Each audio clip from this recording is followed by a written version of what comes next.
Indian അതിർത്തി മേഖലകളിൽ China നിരവധിയായിട്ടുള്ള കയ്യേറ്റങ്ങൾ നടത്തുന്നു എന്നുള്ള വാർത്ത നമുക്കറിയാവുന്നതാണ്. രാഹുൽ ഗാന്ധി അടക്കം നമ്മുടെ പ്രതിപക്ഷ നേതാവ് അടക്കം അത്തരത്തിൽ അരുണാചൽ പ്രദേശിലൊക്കെ ചൈന കയ്യേറിയിട്ടുള്ള ഭൂമിയെക്കുറിച്ചൊക്കെ ഒരുപാട് പ്രസ്താവനകളൊക്കെ എന്താണ് നടത്തിയിട്ടുള്ളതുമാണ്. ഇപ്പോൾ പുറത്തു വരുന്ന വിവരം അനുസരിച്ചിട്ട് ഇത്തരത്തിൽ ചൈന കയ്യേറിയ ഭൂമി ഇന്ത്യ തിരിച്ചു പിടിച്ചിരിക്കുന്നു എന്ന് നമുക്ക് അറിയാൻ കഴിയുന്നുണ്ട്. എത്രമാത്രം വസ്തുതാപരമാണ് ഇങ്ങനെ പുറത്തു വരുന്ന റിപ്പോർട്ടുകൾ?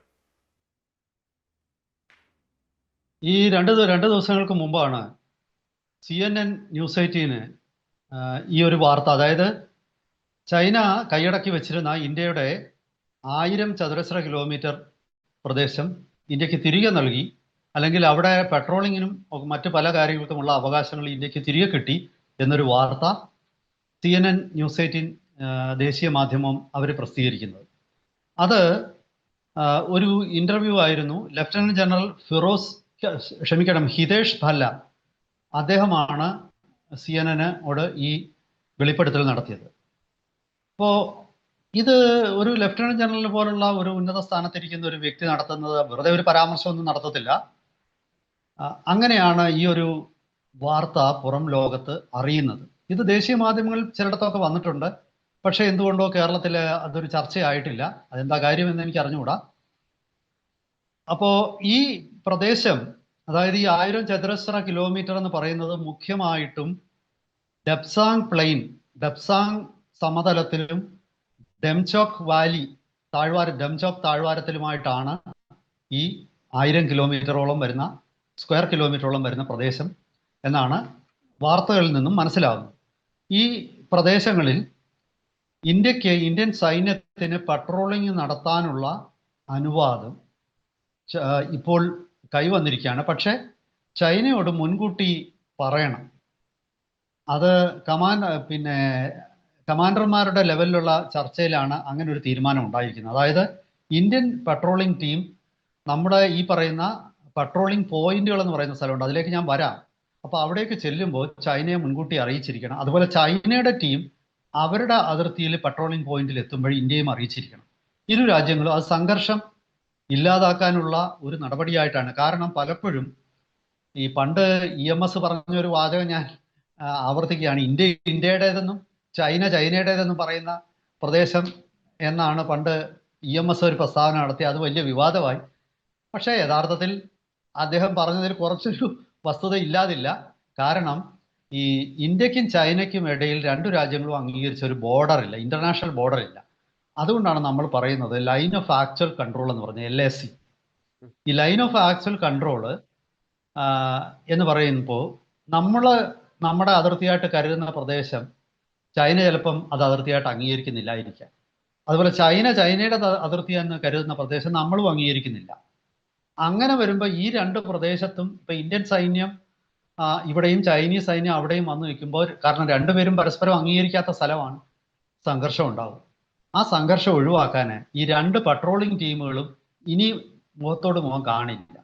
കാരണം അതിനു വേണ്ടിയിട്ടാണ് ഇന്ത്യയുടെ പട്രോളിംഗ് ടീം അങ്ങോട്ട് പോകുമ്പോൾ, നമ്മുടെ പട്രോളിംഗ് പോയിന്റിലേക്ക് പോകുമ്പോൾ ചൈനയെ അറിയിച്ചിരിക്കും. ചൈനയുടെ ടീം ഇങ്ങോട്ട് വരുമ്പോൾ ഇവിടെ നമ്മളെ അറിയിച്ചിരിക്കും, ഇന്ത്യയെ അറിയിച്ചിരിക്കും. അപ്പോൾ അങ്ങനെ നമ്മൾ സംഘർഷം കുറയ്ക്കാൻ തീരുമാനമായി എന്നാണ് ലഫ്റ്റനന്റ് ജനറൽ ഹിതേഷ് ഭല്ല പറയുന്നത്.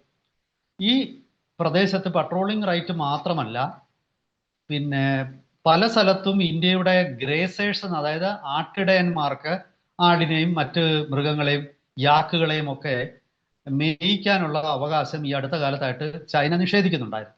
അതൊക്കെ തന്നെ തിരിച്ചു കിട്ടിയെന്നും അദ്ദേഹം ഈ CNN ന്യൂസ് 18 കൊടുത്ത അഭിമുഖത്തിൽ പറയുന്നുണ്ടായിരുന്നു. ചാർഡിങ്, ആ പ്രദേശങ്ങളുടെ പേര് ചാർഡിങ്, കുഞ്ചുക്ക്, കച്ചൻ, ഡംചോക്ക്, ഈ പ്രദേശങ്ങളിലൊക്കെ ഒരുപാട് പുൽമേടുകളുണ്ട്.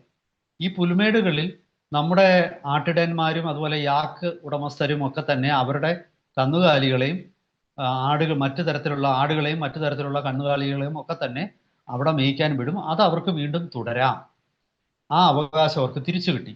അപ്പൊ ഈ ഭൂമിയിലെ 2012 മുതൽ ചൈന ഇന്ത്യയെ പട്രോളിങ്ങിന് അനുവദിക്കാതിരുന്ന ചില പ്രദേശങ്ങളിലും ഇപ്പോൾ പട്രോളിങ്ങിന് അവർ അനുവാദം നൽകിയെന്നാണ് ഇപ്പോൾ ദേശീയ തലത്തിൽ പല മാധ്യമങ്ങളിലും ഈ വാർത്ത വന്നിരിക്കുന്നത്.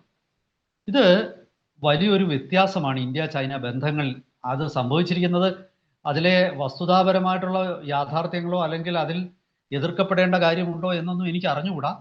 ഞാൻ വാർത്തയെ മുഖവിലേക്ക് എടുത്തുകൊണ്ട് ഞാൻ പറയുന്നു, ഇതിങ്ങനെ സംഭവിച്ചിട്ടുണ്ടെങ്കിൽ തീർച്ചയായിട്ടും ഇന്ത്യ ചൈന ബന്ധത്തിൽ വന്നിരിക്കുന്ന ഒരു വലിയ ഒരു ചുവടുവെപ്പാണിത്. പിന്നെ ഇതുമായിട്ട് ചേർത്ത് നമ്മൾ വായിക്കേണ്ട ചില കാര്യങ്ങളുണ്ട്.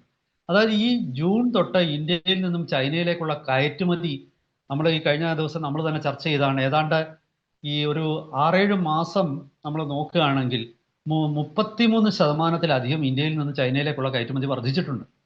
ചൈന പലപ്പോഴും ഇന്ത്യയിൽ നിന്നുള്ള കയറ്റുമതികൾക്ക് മേൽ പല തരത്തിലുള്ള നിയന്ത്രണങ്ങൾ ഏർപ്പെടുത്തുകയും എന്നാൽ ചൈനയുടെ സാധനങ്ങൾ ഇന്ത്യയിൽ വൻതോതിൽ കൊണ്ട് ഡംപ് ചെയ്യുകയും ചെയ്തുകൊണ്ടിരുന്ന ഒരു പ്രവണതയിൽ നിന്നും അല്ലെങ്കിൽ ആ ഒരു രീതിയിൽ നിന്നും ചൈന കുറെ വ്യത്യാസപ്പെട്ടിരിക്കുന്നതായിട്ടാണ് ഈ വാർത്തകളൊക്കെ കാണിക്കുന്നത്. അപ്പോൾ എന്തായിരിക്കും ഇതിന്റെ കാരണം? അതിനു മുമ്പ് ഞാൻ മറ്റൊരു കാര്യം പറയാം. ഈ 1000 ചതുരശ്ര കിലോമീറ്റർ സ്ഥലം ഇന്ത്യക്ക് വിട്ടുകിട്ടി എന്ന് പറയുന്നത് അത് എങ്ങനെ സാധ്യമാക്കിയെന്ന് ചോദിച്ചാൽ അത് ഈ ഡിപ്ലോമാറ്റിക് ലെവലിലുള്ള ചർച്ചകൾ കൊണ്ടാണ് അത് സാധ്യമായത് എന്നാണ് ഈ ലഫ്റ്റനന്റ് ജനറൽ ഹിതേഷ് ഭല്ല പറയുന്നത്. അതായത് ഇന്ത്യയുടെ കമാൻഡർമാരും ചൈനയുടെ കമാൻഡർമാരും തമ്മിൽ ഒരു ഭാഗത്ത് ചർച്ച നടക്കുന്നു. അതുകൂടാതെ നമ്മുടെ നാഷണൽ സെക്യൂരിറ്റി അഡ്വൈസർ അജിത് ദോവാള് ചൈനയിലെത്തിയിട്ട് അദ്ദേഹത്തിന്റെ നേതൃത്വത്തിൽ നടക്കുന്ന ചർച്ചകൾ, ഈ ചർച്ചകളുടെയൊക്കെ ഫലമായിട്ട് സമാധാനപരമായിട്ടുള്ള ചർച്ചകളിലൂടെയാണ് ഇന്ത്യയും ചൈനയും ഇപ്പോൾ ഒരുപാട് തീരുമാനങ്ങളിലെത്തിയത്. ഈ പണ്ട് 1975 ചൈന ഈ പട്രോളിംഗ് പോയിന്റ് എന്നുള്ള ഒരു ആശയം ചൈനയാണ് മുന്നോട്ട് വെക്കുന്നത്. അതായത് ഞാൻ പറഞ്ഞല്ലോ, ലൈൻ ഓഫ് ആക്ച്വൽ കൺട്രോൾ ആണ്.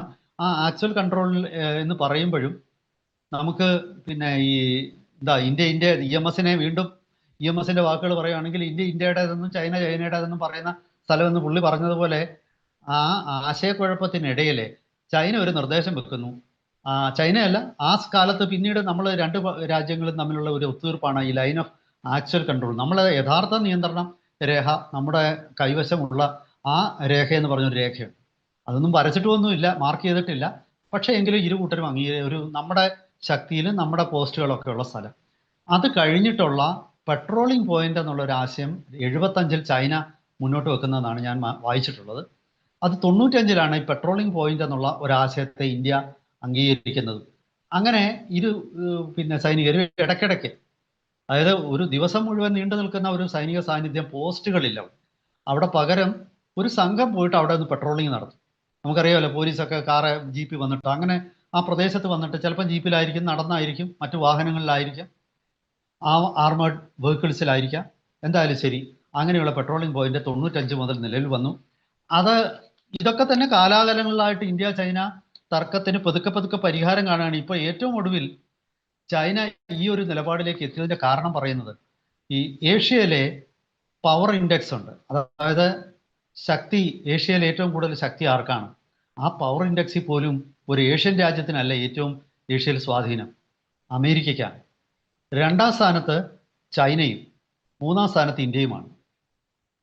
അങ്ങനെയുള്ള ഒരു സാഹചര്യത്തിൽ ചൈന തിരിച്ചറിയുന്നത് ഇന്ത്യയും ചൈനയും തമ്മിലൊരു യുദ്ധത്തിലേക്ക് പോയാൽ ഈ അമേരിക്കയുടെ 1ാം സ്ഥാനം ഊട്ടി ഉറപ്പിക്കപ്പെടും. അതായത് അമേരിക്കയ്ക്ക് അതിനുശേഷം പിന്നീട് ഒരു കാരണവശാലും അമേരിക്കയുടെ നിയന്ത്രണത്തിൽ നിന്നും ഏഷ്യയെ മാറ്റാൻ പറ്റില്ല. അങ്ങനെയുള്ള ഒരു തിരിച്ചറിവാണ് ചൈനയെ വ്യാപാര രംഗത്തും അതുപോലെ തന്നെ അതിർത്തി തർക്കങ്ങളുടെ കാര്യത്തിലും, വ്യാപാര തർക്കങ്ങളിലും അതിർത്തി തർക്കങ്ങളിലും ഒക്കെ തന്നെ ഇന്ത്യയുടെ ഒരു ഒത്തുതീർപ്പിന്റെ വഴിയിലേക്ക് ചൈന എത്തിച്ചേരാനുള്ള കാരണം. മാത്രവുമല്ല, തൈവാന്റെ മേൽ ഒരു അധീശത്വം ചൈന എപ്പോഴും ആഗ്രഹിക്കുന്നുണ്ട്. വൺ ചൈന പോളിസി എന്ന് പറഞ്ഞ് തൈവാൻ എന്നൊരു പ്രത്യേക രാജ്യമില്ലെന്നും ഇത് രണ്ടും ചൈന തന്നെ ആണെന്നുള്ള ഒരു പോളിസിയാണ് ചൈനയുടേത്. പക്ഷെ അങ്ങനെ വരുമ്പോൾ ഈ തൈവാനെ സഹായിക്കാനായിട്ട് അമേരിക്കയുടെ സൈനിക സാന്നിധ്യം അവിടെ വരുമോ എന്നൊരു പേടി ചൈനയ്ക്കുണ്ട്. ആ സൈനിക സാന്നിധ്യത്തെ ചൈനയ്ക്ക് ഒറ്റയ്ക്ക് എതിർക്കാൻ പറ്റില്ല. അതിനാണ് ചൈന എപ്പോഴും ഇപ്പൊ ഇന്ത്യയുമായിട്ടുള്ള അതിൻ്റെ ഒരു അമേരിക്കൻ ഭീഷണി, അതിൻ്റെ ഒരു വർധനവിൽ ആ ഭീഷണി വളരെ രൂക്ഷമായ സ്ഥിതിക്ക് ചൈനയെ സംബന്ധിച്ചിടത്തോളം ഇന്ത്യയുമായിട്ടുള്ള തർക്കങ്ങൾ അത് അഗ്രവേറ്റ് ചെയ്യുന്നില്ല, അത് വഷളാക്കുന്നതിൽ ചൈനയ്ക്ക് താല്പര്യമില്ല. അതും ഒരു കാരണമായിരിക്കാം ഈ 1000 ഏക്കർ ഇന്ത്യയിലെ ഇന്ത്യയുടെ അവകാശങ്ങൾ പുനഃസ്ഥാപിച്ചതിൽ. ഇത് യഥാർത്ഥത്തിൽ ഈ പറയുന്ന 1000 ഏക്കർ അല്ല, ക്ഷമിക്കണം, 1000 ചതുരശ്ര കിലോമീറ്റർ. ഈ പ്രദേശം രണ്ടു കൂട്ടരും താമസിക്കുകയൊന്നും ചെയ്യുന്നതല്ല, ഇന്ത്യക്കാർക്കോ ചൈനക്കാർക്കോ താമസിക്കുന്നതല്ല. പക്ഷേ അവിടെ നമ്മുടെ ഒരു അധീശത്വമുണ്ട്. ഇത്തരം ബഫർ സോണുകളാണ് യഥാർത്ഥത്തിൽ നമ്മളെ സംബന്ധിച്ചിടത്തോളം ചൈനയ്ക്കും നമുക്കും ഈ ശത്രു രാജ്യങ്ങളുടെ ഒരു ആക്രമണത്തിനെ പ്രതിരോധിക്കാനുള്ള ഈ ഒരു മാർഗം. എന്തായാലും ശരി, ഈ വാർത്തകളൊക്കെ സൂചിപ്പിക്കുന്നത് സത്യമാണെങ്കിൽ തീർച്ചയായിട്ടും അത് മോദി സർക്കാരിൻ്റെയും ഒരു വിജയം തന്നെയാണെന്ന് ഞാൻ കരുതുന്നു. ഇന്ത്യയും ചൈനയും തമ്മിലുള്ള അഭിപ്രായ വ്യത്യാസങ്ങൾ ലഘൂകരിച്ചുകൊണ്ട്, ഒരിക്കലും അഭിപ്രായ വ്യത്യാസമില്ലാത്ത ഇന്ത്യയും ചൈനയും ഉണ്ടാകുമെന്ന് ഞാൻ കരുതുന്നില്ല. ഏറ്റവും ഒടുവിലും ഇപ്പം പാകിസ്ഥാന്റെ ഓക്യുപ്പൈഡ് കാശ്മീരിലുള്ള ചില പ്രദേശങ്ങൾ പാകിസ്ഥാൻ ചൈനയ്ക്ക് OB 1 ബെൽറ്റ് 1 റോഡ് പദ്ധതി പ്രകാരം റോഡ് നിർമ്മിക്കാനും ഒക്കെ വിട്ടുകൊടുത്തു. അത് ഇന്ത്യ പ്രതിഷേധിച്ചിട്ടുണ്ട്. പക്ഷെ അതൊക്കെ നിൽക്കുമ്പോഴും ചില പ്രദേശങ്ങളിലെങ്കിലും നിലനിൽക്കുന്ന തർക്കങ്ങൾ ഒന്ന് മയപ്പെടുന്നത് ഇന്ത്യക്കും ചൈനയ്ക്കും ഒരുപോലെ പ്രയോജനപ്പെടും. കാരണം ചൈനയുമായിട്ടുള്ള അഭിപ്രായ വ്യത്യാസങ്ങൾ നമ്മളുടേത് ഒരു പരിധിവരെ എങ്കിലും പരിഹരിക്കാൻ കഴിഞ്ഞാൽ ആ മേഖലയിലേക്ക് നമ്മൾ ചെലവഴിക്കുന്ന പണം തന്നെ കുറയും. പിന്നെ മാത്രമല്ല, ഇരു രാജ്യങ്ങൾക്കും വ്യാപാര മേഖലയിൽ സഹകരിക്കാൻ ഒരുപാട് മേഖലകളുണ്ട്. അത് എന്തായാലും വരും ദിവസങ്ങളിൽ ഇരു രാജ്യങ്ങളുടെ ബന്ധം മെച്ചപ്പെടാനും കൂടുതൽ വൈബ്രൻ്റ് ആയിട്ടുള്ള സജീവമായിട്ടുള്ള ഒരു ബന്ധത്തിലേക്ക് പോകാനും സാധിക്കട്ടെ എന്ന് നമുക്ക് ആശംസിക്കാം. കൂടുതൽ അപ്ഡേറ്റ്സ് വരുന്ന മുറയ്ക്ക് തീർച്ചയായിട്ടും നമുക്കത് പ്രേക്ഷകരുമായി പങ്കുവയ്ക്കുകയും ചെയ്യാം.